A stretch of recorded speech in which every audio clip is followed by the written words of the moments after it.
जब जब प्रेम की परिभाषा लिखी जाएगी तब तब राधा और कृष्ण का नाम सबसे पहले लिया जाएगा। उनकी कथा बताती है कि प्रेम केवल पाने का नाम नहीं बल्कि समर्पण और त्याग का दूसरा नाम है। कहा जाता है प्रेम वही सच्चा है जहाँ स्वार्थ न हो, जहाँ मिलन न होकर भी आत्मा जुड़ी रहे।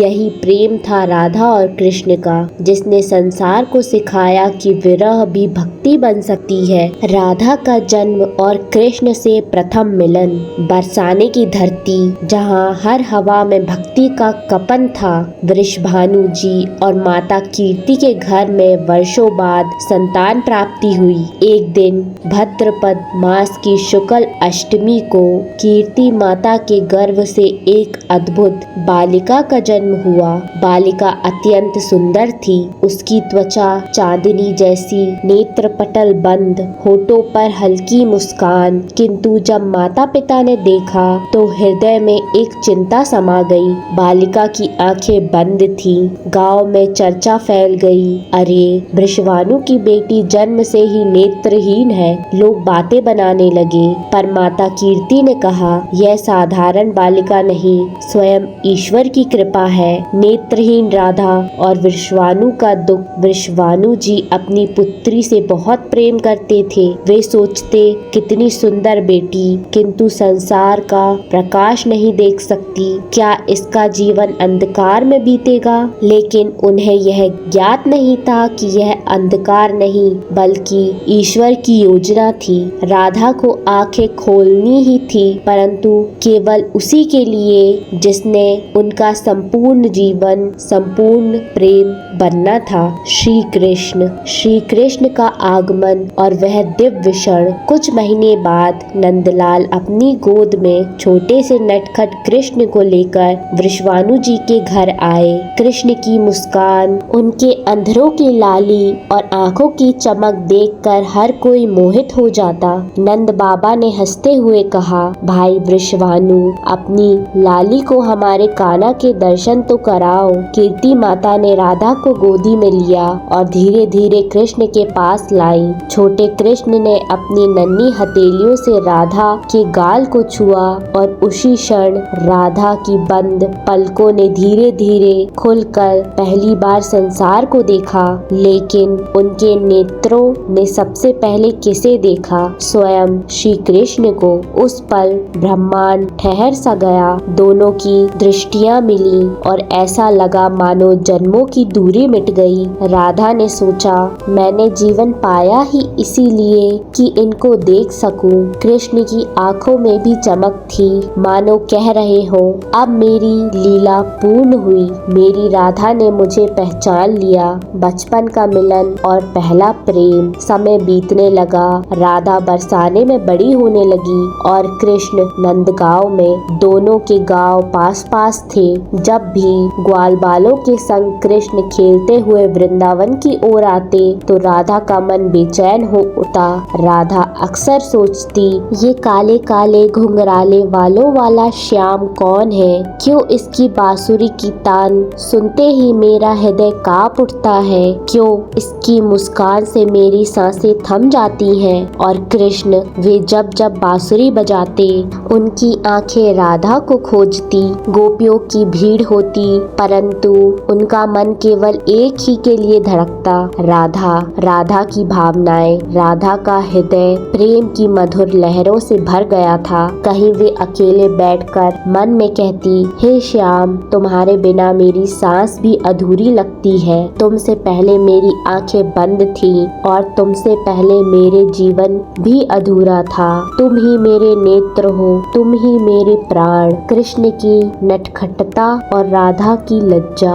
कृष्ण माखन चुराते, छेड़छाड़ करते, पर जब राधा सामने होती तो उनका हृदय अलग ही धड़कने लगता। वे पास आने की चेष्टा करते और मुस्कुराते हुए कहते, राधे, माखन तो को मिलता है, पर तुम्हारी झलक केवल मुझे। क्यों तुम मुझसे नाराज हो? राधा लज्जा से मुस्कुरा देती, पर मन ही मन सोचती, शाम मैं तुमसे कहूँ कि मैं तो जन्मों से तुम्हारी हूँ। यही वह समय था जब राधा और कृष्ण का प्रेम अंकुरित हुआ। यह प्रेम देह नहीं था, यह आत्मा का मिलन था। इसमें स्वार्थ नहीं था, केवल समर्पण था। शरद पूर्णिमा की रास लीला, वृंदावन की रात, शरद ऋषि की पूर्णिमा। आकाश में चांद अपनी पूरी आभा लूट रहा था। यमुना का जल शांत था, मानो चांदनी को अपने भीतर समेट लेना चाहता हो। आसपास से मंद मंद पुष्पों की सुगंध बह रही थी। इसी समय नंदलाल कृष्ण ने बांसुरी उठाई और अपने अंधरों से लगा ली। पहला स्वर जैसे ही निकला, वातावरण थम गया। गाय रुक गई, बछड़े अपनी माँ का दूध पीते पीते स्थिर हो गए और यमुना की लहरें भी चंचलता भूलकर सुनने लगी। और फिर वह हुआ जो हर बार होता था। गोपियों के कानों में वह सुर पड़ा और उनके प्राण कांप उठे। किसी ने चक्की पर पीसता आटा वहीं छोड़ दिया, किसी ने काढ़ा चूल्हे पर, कोई अपने छोटे बच्चे को झूले में ही छोड़कर दौड़ पड़ी। सब उसी दिशा में भागी जहाँ से बांसुरी बज रही थी, परंतु उनमें से सबसे अधिक बेचैन थी राधा। उनकी हर सांस कह रही थी, श्याम मुझे बुला रहे हैं, पर पुकार केवल मेरे लिए है। धीरे धीरे वे कुंज की ओर बढ़ी। गोपियों का स्वागत और कृष्ण की चेष्टा। जब सभी गोपियां वहां पहुंची तो देखा कृष्ण मुस्कुराते हुए खड़े हैं। उनकी आंखों में चंचलता, होठों पर मोहक हंसी। कृष्ण ने चुटकी लेते हुए कहा, इतनी शीघ्र आई हो, क्या मेरी बांसुरी में इतना जादू है कि घर गृहस्थी सब छोड़कर दौड़ पड़ी। गोपियां लज्जा कर सिर झुका गईं, परंतु उनके हृदय में यह आनंद भी था कि श्याम ने पुकारा और वे सब दौड़ आई। पर कृष्ण ने अपने स्वर से एक लीला रची, रास लीला। उन्होंने योग माया से स्वयं को अनेक रूपों में बांट लिया। हर गोपी को लग रहा था कि श्याम केवल उनके साथ है, राधा का अद्वितीय स्थान। परंतु राधा का अनुभव अलग था। कृष्ण ने उनके लिए कोई दूसरा रूप नहीं रचा, वे स्वयं उनके सामने थे। राधा ने जब आंखें उठाई तो देखा कृष्ण केवल उन्हें ही देख रहे हैं, मानो सारे ब्रह्मांड में उस क्षण केवल दो ही आत्माएं शेष थी, राधा और कृष्ण। गोपियां भी धीरे धीरे यह समझ गईं कि राधा का स्थान सबसे ऊंचा है। वे केवल प्रिय नहीं है, वे स्वयं कृष्ण की आत्मा का दूसरा स्वरूप है, भावनाओं का मिलन। राधा ने धीरे स्वर में कहा, श्याम तुम्हारे बिना मैं शून्य हूँ, तुम मेरे नेत्र हो, मेरे प्राण हो। अगर तुम साथ हो तो यह संसार स्वर्ग है, अगर तुम दूर हो तो यह जीवन व्यर्थ है। कृष्ण मुस्कुराए और बोले, राधे हम दो नहीं, हम तो एक ही है। तुम मेरी सांस हो और मैं तुम्हारी। जैसे जल और लहर अलग नहीं, वैसे ही राधा और कृष्ण भी अलग नहीं। उस रात वृंदावन का हर कण साक्षी बना। रास केवल नृत्य नहीं था, यह आत्मा और परमात्मा का मिलन था। वियोग की छाया, किंतु प्रेम की सबसे बड़ी परीक्षा तो तब आती है जब समय बिछड़ने की घड़ी लाता है। मथुरा का राजा कंस अत्याचार कर रहा था और एक दिन अक्रूर जी नंद बाबा के घर आए। वे रथ लेकर आए थे कृष्ण और बलराम को मथुरा ले जाने। जब यह समाचार वृंदावन में फैला तो वातावरण में शोक छा गया। गोपियां रोने लगी, ग्वाल बाल उदास हो गए, लेकिन सबसे अधिक पीड़ा राधा को हुई। विदाई का क्षण, जब कृष्ण रथ पर बैठने लगे, राधा आगे बढ़ी। उनकी आंखों में आंसू थे, ओठ कांप रहे थे। उन्होंने कांपते स्वर में कहा, श्याम तुम मुझे छोड़कर चले जाओगे, क्या यह गलियां तुम्हारी बांसुरी के बिना सूनी हो जाएंगी। कृष्ण ने राधा का हाथ थामा।